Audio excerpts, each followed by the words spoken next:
Asalaamu calaykum asxaabtayda Daryeel Kitchen soo dhawaada gacmo furan Daryeel Kitchen maanta waxay idiin sidaa sida loo sameeyo soor aad iyo aad u macaan badan iyo maraqi lagu cuni lahaa cagaarka lagu cuni lahaa waana video aad special u ah in badan oo idin kamid ah waxaad soo codsateen inaan Soomaali idin soo saaro hadda kadibna video kasta aan soo geliyo waxaa idin soo saaraya mid luqadeena ah iyo mid English ku baxaayo si umada kaleetan ay nooga faa'iidaan marka insha Allah soo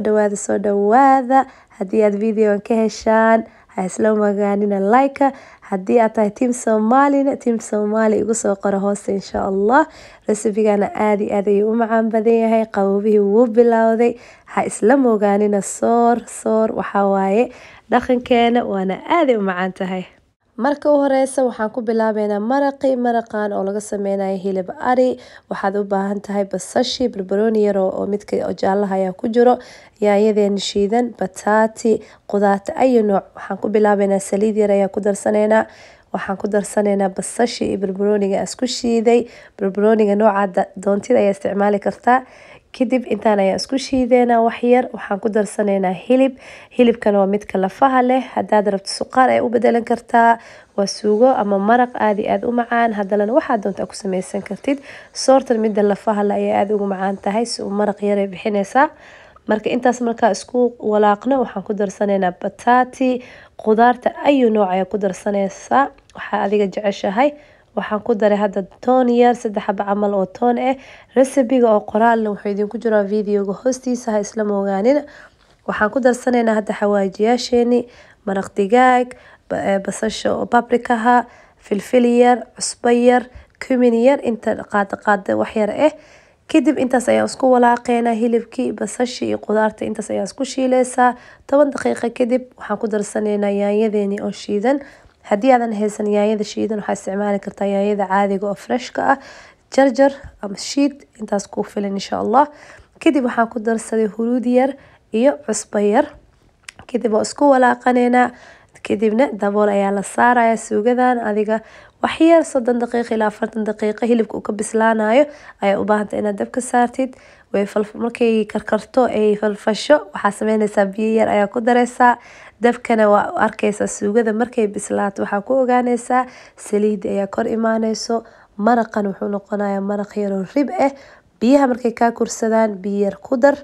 kadib sidaas ayaa ku wadaysaa insha Allah hilibka markuu bislaado suugadii ay yar adkaato ay kor saliida soo tufto suugadii waa diyaar haddana insha Allah waxaan bilaabeynaa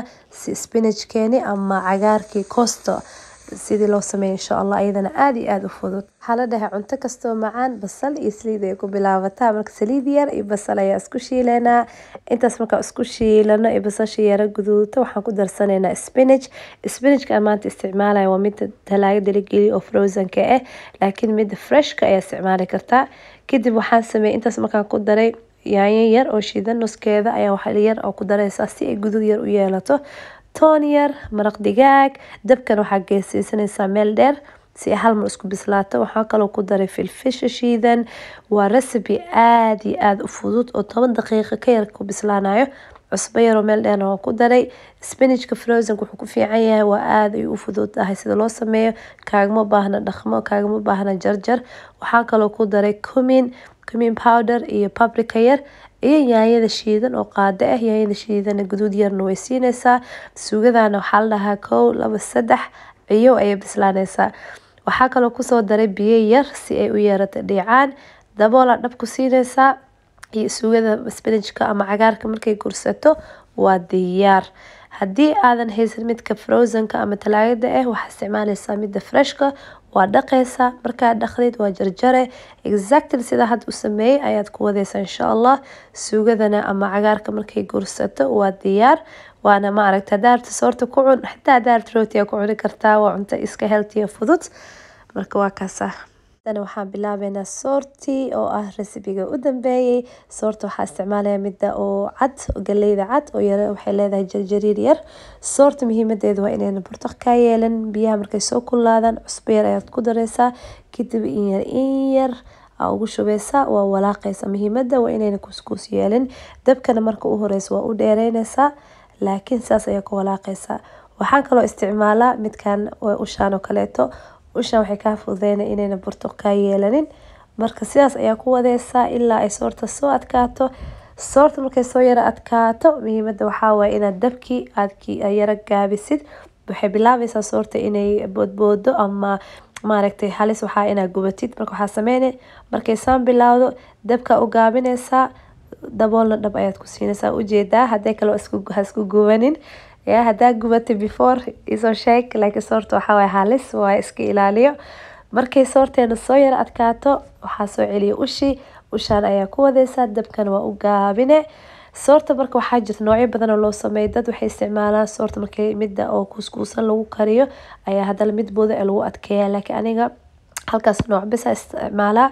halkaas markay adkaato ee soorta islahaato burtuq waxba lahayn, dabka ayaad u gaabinaysaa, dabool ayaad dhab ku siinaysaa, way huureysaa. markay huurto soortan tartiib ay u bislaanay, kaamana gubanayso. haddii aad dareento inay soorta ka yara adkaato waxaa kaloo sameyn kartaa biyo yar oo kulul ayaa ku yara jilcin kartaa. marka intaas markaas sameyn insha Allah dabool ayaa dhab ku siineynaa, waa huurineynaa, waxaa isku soo noqoneynaa alaabti dhan oo wada diyaarsan insha Allah. xabtaydan jeclahay suugadeeni waatana way soo bislaatay, hilibka aad ayuu u jilcay,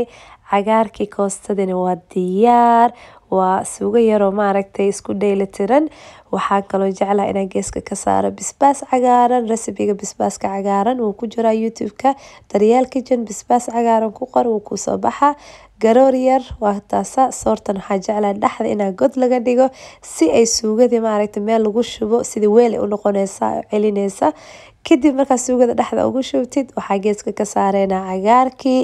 suugadan waxaa waaye soortan waxaa la soor special ah, qababaha wuu bilowday, ha isla moogaanina. waxaan kaloo kor ugu shubay liin dhanaan yar si alaabta dhan iskugu noqoto dhandhanaan. haddii adigu cusub tahay ha moogaanin inaad subscribe buttonka ii taabato, like-na ha isla moogaanin. haddii aad rabto inaad Soomaaliga idin soo badiyana igu soo sheeg commentiga insha Allah. ilaa aan markale isla kulmi doono waxaa idinkaga tagayaa assalaamu calaykum.